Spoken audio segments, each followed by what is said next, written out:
আসসালামু আলাইকুম প্রিয় শিক্ষার্থীরা, আমি শামিমা সুলতানা, খেজুরতলা পাটিকাবাড়ি মাধ্যমিক বিদ্যালয়। সবাইকে অনলাইন ক্লাসে আমার পক্ষ থেকে সুস্বাগত। সবাই কেমন আছো? আশা করি আল্লাহর রহমতে সবাই যে যেখানে আছো ভালো আছো, সুস্থ আছো। আমিও আল্লাহর রহমতে ভালো আছি, সুস্থ আছি। গত ক্লাসে নেটের কারণে আমার পুরো ক্লাসটি তোমরা দেখতে পারোনি, তার জন্য আমি আন্তরিকভাবে দুঃখিত। আজ আমি তোমাদের নবম ও দশম শ্রেণীর বাংলাদেশের ইতিহাস ও বিশ্ব সভ্যতার আরও একটি অধ্যায়ের ক্লাস উপস্থাপন করব। আশা করি তোমাদের ক্লাসটি ভালো লাগবে। আজ আমি তোমাদেরকে বাংলাদেশের ইতিহাস ও বিশ্ব সভ্যতার প্রথম অধ্যায়ের ইতিহাস পরিচিতি নিয়ে ক্লাস নেব, বিষয়টি নিয়ে ক্লাস নেব। তাহলে আমাদের আজকের পাঠ শিরোনাম হচ্ছে ইতিহাস পরিচিতি।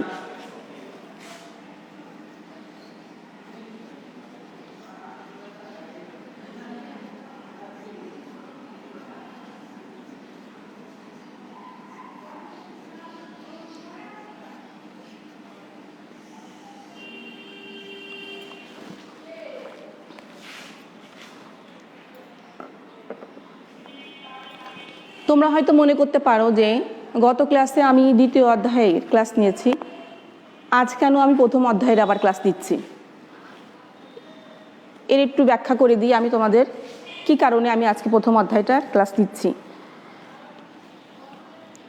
আমাদের এই ইতিহাসের প্রথম অধ্যায়টি মাত্র 5টি পৃষ্ঠার একটি অধ্যায়, অথচ এই অধ্যায়ের গুরুত্ব অনেক বেশি। প্রতি বছরই এই অধ্যায় থেকে একটি করে সৃজনশীল এবং 1-এর অধিক বা 2-এর অধিক এমসিকিউ প্রশ্ন এসে থাকে।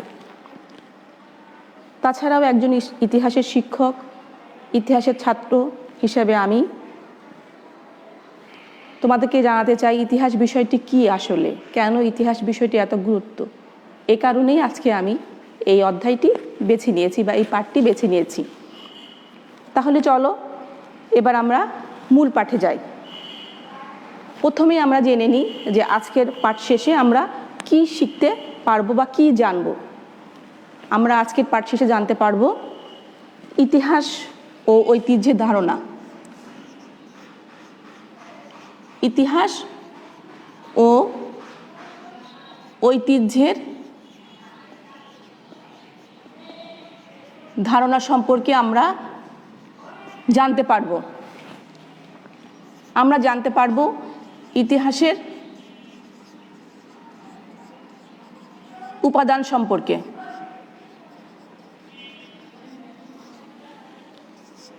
জানতে পারবো ইতিহাসের প্রকারভেদ,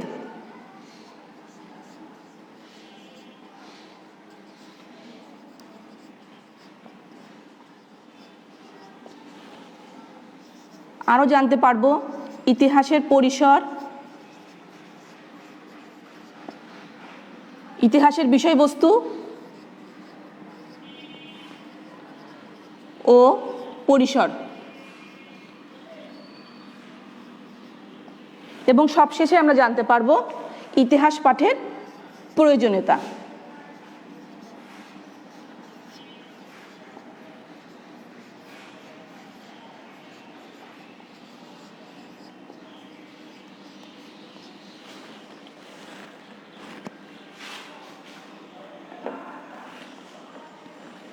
তাহলে মূল পাঠে যাওয়ার আগে আমি আমাদের মহান নেতা, জাতির জনক বঙ্গবন্ধু শেখ মুজিবুর রহমান এবং মুক্তিযুদ্ধে লাখো শহীদের প্রতি আমার পক্ষ থেকে রইল বিনম্র শ্রদ্ধা। 1971 সালে আমাদের মহান মুক্তিযুদ্ধ সংগঠিত হয়। দীর্ঘ 9 মাস পাকিস্তানি সেনাবাহিনীদের সঙ্গে বাঙালি জাতি প্রাণপণ লড়াই করে 16 ডিসেম্বর 1971 সাল এদের স্বাধীন হয়। বাংলাদেশের এই মুক্তিযুদ্ধ, এই মহান মুক্তিযুদ্ধ আমাদের একটি গৌরবের কাহিনী, আমাদের একটি গৌরবের ইতিহাস। ঠিক এমন অনেক গৌরবের কাহিনী ও ইতিহাস আমাদের বাঙালি জাতির রয়েছে, যা জানতে হলে আমাদেরকে অবশ্যই ইতিহাস চর্চা করতে হবে, ইতিহাস পড়তে হবে। ইতিহাস সবসময়ই সত্য ঘটনাকেই উপস্থাপন করে। এবার আমরা যাব আমাদের টপিকসের উপরে। আমাদের প্রথম টপিকসটা হচ্ছে ইতিহাস ও ঐতিহ্যের ধারণা। এখান থেকে আমরা জানতে পারবো ইতিহাস কাকে বল, ইতিহাস কি এবং ঐতিহ্যটা কি।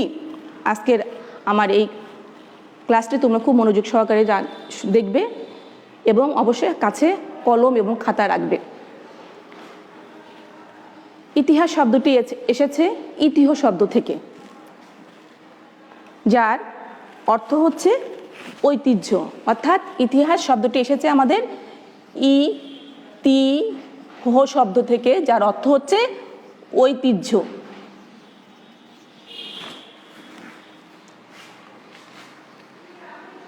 ঐতিহ্য হচ্ছে অতীতের অভ্যাস, শিক্ষা, শিল্প, ভাষা, সাহিত্য, সংস্কৃতি, যা ভবিষ্যৎ প্রজন্মের জন্য সংরক্ষিত করা হয়।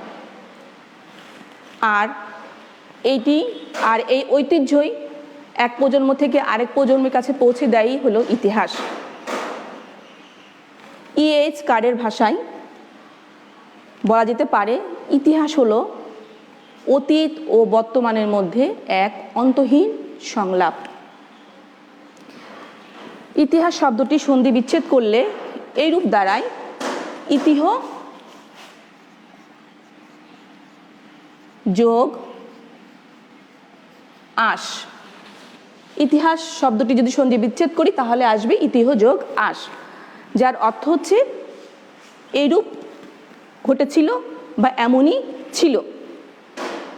বিভিন্ন ঐতিহাসিক ইতিহাসের বিভিন্ন সংজ্ঞা দিয়েছেন।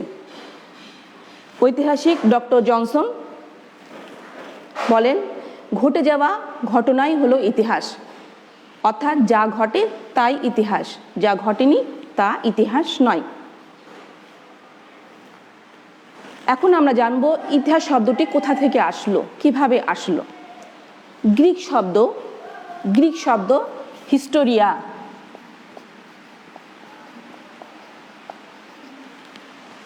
গ্রিক শব্দ হিস্টোরিয়া থেকে ইংরেজি শব্দ হিস্ট্রি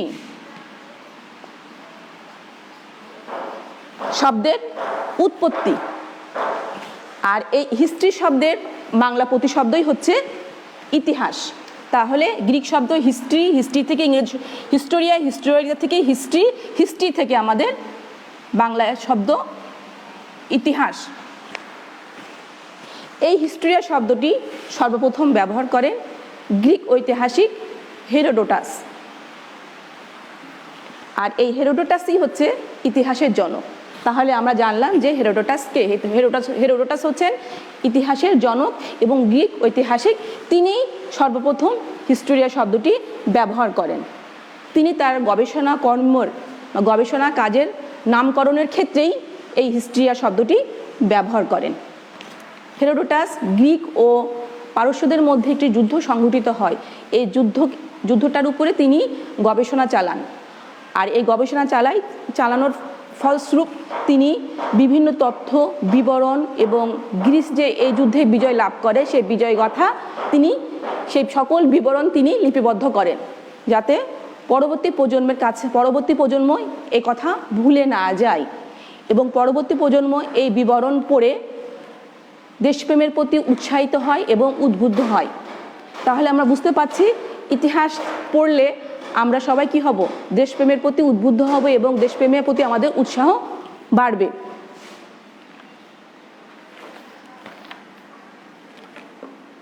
প্রকৃতপক্ষে মানব সমাজের অনন্ত ঘটনা প্রবাহই হচ্ছে ইতিহাস। আধুনিক ইতিহাসের জনক জার্মান ঐতিহাসিক লিওপল্ড ফন র্যাঙ্কে, ঐতিহাসিক র্যাফসন, বিজ্ঞানসম্মত ইতিহাসের জনক থুসিডাইডিস সকলেই ইতিহাসের সংজ্ঞা দিয়েছেন। আমরা সবাই এই সংজ্ঞাগুলো, ঐতিহাসিকের এই সংজ্ঞাগুলো আমরা সবাই মুখস্থ করব, খুব ভালো করে মুখস্থ করব, কারণ আমাদের সাধারণত জ্ঞানমূলক প্রশ্নে এই ধরনের একটা প্রশ্ন আসে যে অমুক ঐতিহাসিকের ইতিহাসের সংজ্ঞাটি দাও। এই জন্য আমরা এই সংজ্ঞাগুলো খুব ভালো করে মুখস্থ করব।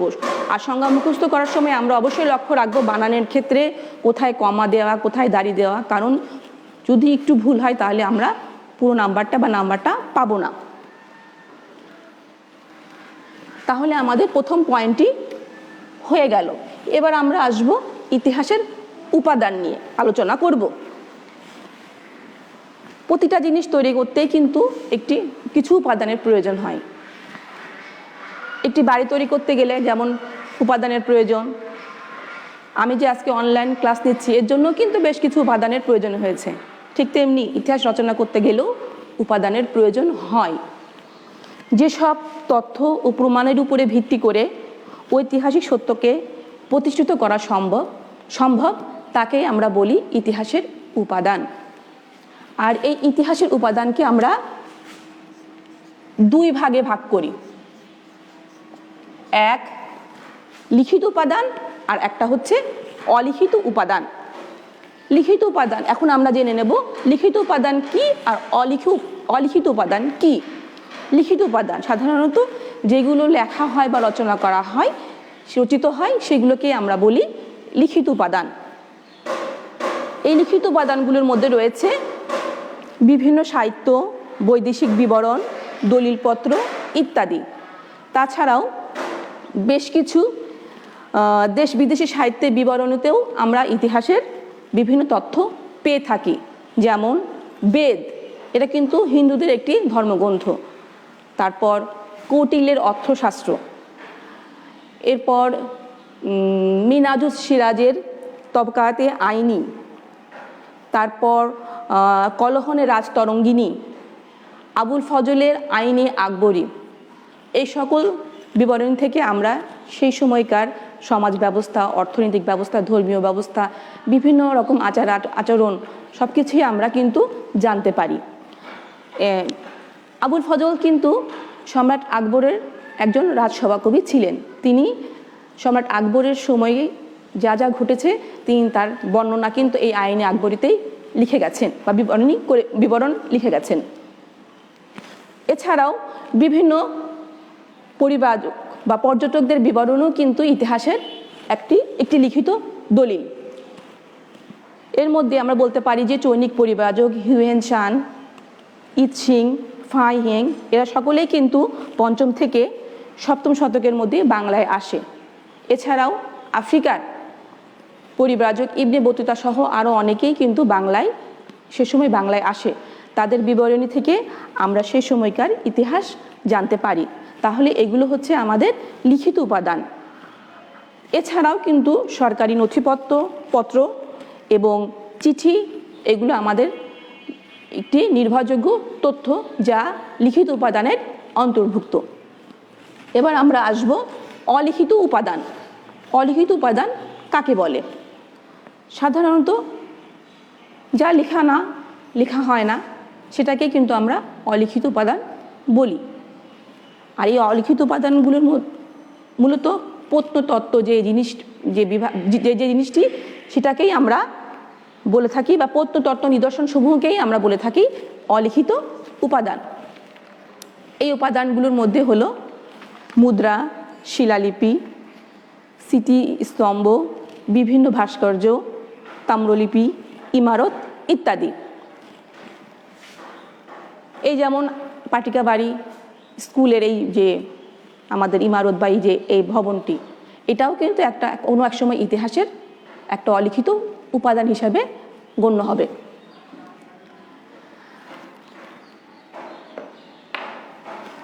এরপরে আমরা আসব সাম্প্রতিককালে বাংলাদেশে নরসিংদী জেলার ওয়ারী বাটেশ্বরে একটি প্রত্নতত্ত্ব নিদর্শনের সন্ধান বা খোঁজ পাওয়া গিয়েছে, যেটা আবিষ্কার করে বোঝা গেছে যে বাংলাদেশে প্রায় ২৫০০ বছর পূর্বেও একটি নগর সভ্যতা ছিল। এই প্রত্নতত্ত্ব নিদর্শনটি যখন পুরোপুরি আবিষ্কার হবে তখন হয়তো এমন হতে পারে যে প্রাচীন বাংলার ইতিহাস আবারও নতুন করে লিখতে হতে পারে। তাহলে কিন্তু আমরা মোটামুটিভাবে দুইটি পয়েন্টের সম্পর্কে আমাদের ধারণা আসলো যে ইতিহাস ও ঐতিহ্যের ধারণা সম্পর্কে কি এবং ইতিহাসের উপাদান কি। তাহলে আমরা জানলাম ইতিহাসের উপাদান দুইটি, সেটি একটি হচ্ছে লিখিত আর একটি হচ্ছে অলিখিত। লিখিত উপাদানগুলো কি সাহিত্যকর্ম, বিভিন্ন দলিল, চিঠিপত্র, বিবরণী, আর অলিখিত উপাদান হচ্ছে মূলত প্রত্নতত্ত্ব নিদর্শন যে সমূহগুলো, যেটা সাধারণত জাদুঘরে সংরক্ষিত হয়, তারপরে বিভিন্ন ইমারত, মুদ্রা, স্মৃতিস্তম্ভ, এগুলো। এবার আমরা আসব ইতিহাসের প্রকারভেদ নিয়ে, অর্থাৎ ইতিহাস কত প্রকার। ইতিহাস বিরামহীনভাবে অতীতের ঘটনাকে বর্তমান প্রজন্মের কাছে পৌঁছে দেয়। পঠন পাঠন, আলোচনা, গবেষণার সুবিধার্থে ইতিহাসকে মূলত দুই ভাগে ভাগ করা হয়। এক,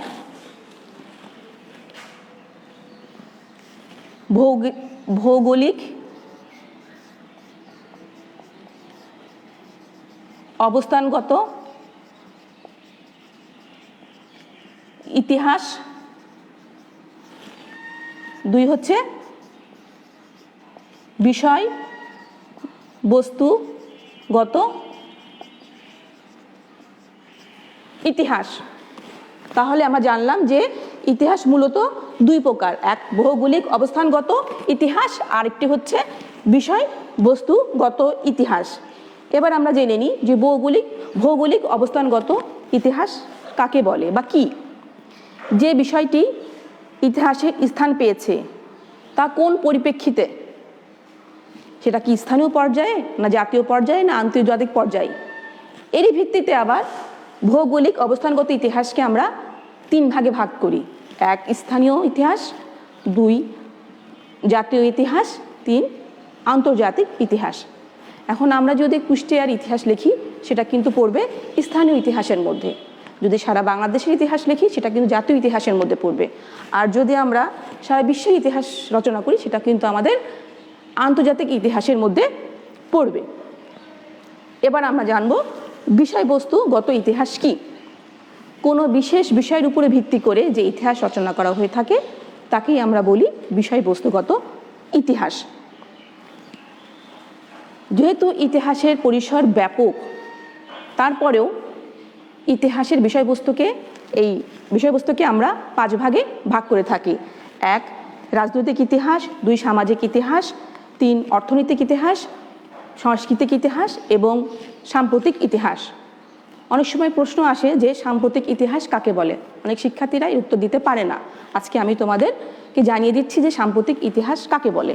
সাম্প্রতিক ইতিহাস হলো সেই ইতিহাস যা বর্তমান সময়কালে লেখা হয়ে থাকে, অর্থাৎ আমরা বর্তমানে যে করোনা মহামারী ভাইরাসে সারা বিশ্ব আক্রান্ত, এই সম্পর্কে যে ইতিহাসটি লেখা হবে এটাই কিন্তু আমাদের সাম্প্রতিক ইতিহাস। আমি সময় স্বল্পতার কারণে হয়তো আজকে তোমাদের পুরোপুরি বোঝাতে পারবো না, তারপরও আমি যথাসাধ্য চেষ্টা করেছি যে 3-4টা পয়েন্ট সম্পর্কে তোমাদেরকে আলোচনা করেছি। আগামী দিন হয়তো আমি তোমাদেরকে ইতিহাসের বিষয়বস্তু এবং ইতিহাস পাঠের প্রয়োজনীয়তা, কেন আমরা ইতিহাস পাঠ করব সে বিষয়ে আমরা আগামী দিন আলোচনা করব। যাই হোক, আলোচনার শেষে আমি তোমাদেরকে একটা কথা বলবো যে আমি আশা করছি যে আগামী দিন আমি তোমাদের সামনে আরও সুন্দরভাবে এই বিষয়টি উপস্থাপন করব এবং তোমরা বর্তমানে যে আমরা যে পরিস্থিতিতে সারা বিশ্ব যে মহামারী করোনা ভাইরাসে আক্রান্ত হয়েছে, আল্লাহর জন্য আমাদের এই পরিস্থিতি থেকে দ্রুত বা তাড়াতাড়ি আমাদেরকে উদ্ধার করেন বা রক্ষা করেন। আমরা সবাই যে যেখানে থাকব ভালো থাকব, সুস্থ থাকব, নিরাপদে থাকব। আল্লাহ আমাদের সবাইকে ভালো রাখুক, সুস্থ রাখুক, এই আশা ব্যক্ত করে আমি আমার আজকের অনলাইন ক্লাস শেষ করছি। আল্লাহ হাফেজ।